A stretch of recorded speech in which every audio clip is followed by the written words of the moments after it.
Ayan guys. Pwede na ako maging Kung Fu Master. Ako na mag-ayos sa sarili ko.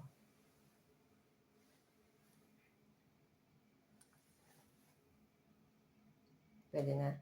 Pwede na rin, pansamantala. Nagsayaw-sayaw ako dito. I-tiktok ko kaya ito.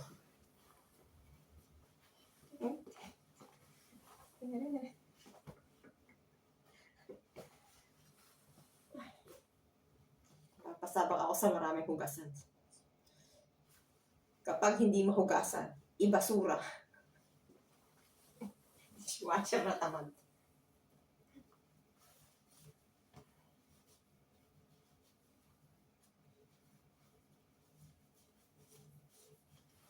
Ganyan ang tamang pagkatali ng apron.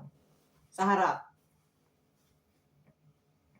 Pwede kayo magsombrero doon habang naglilinis kasi yung buhok.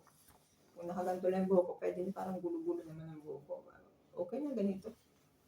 Bagay naman sa akin nakasombrero ko.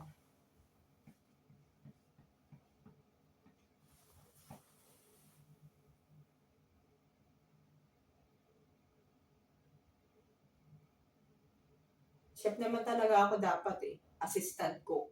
Assistant lang. Hindi ako cook. Assistant. Taga-hiwa, taga-ano. Pwede akong ganun. Tsaka sa likod.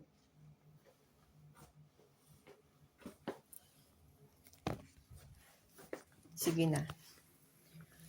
Bago pa. May nagsirena. Kaya pala malakas dito ang lagabog. Sa totoo lang, hindi talaga dito ang punta ng racket na yan. Nasa gitna ito eh. Napapaligiran to ng mga sikat na lugar.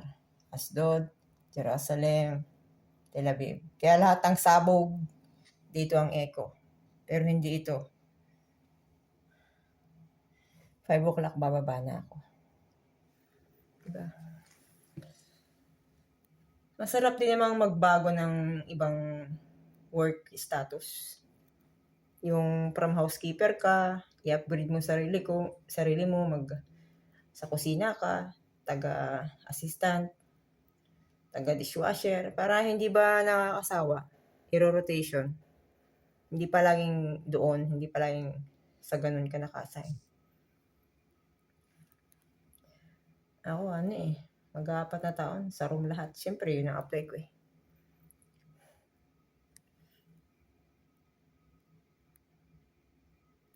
Sige, maya-maya bababa na ako. Bye-bye!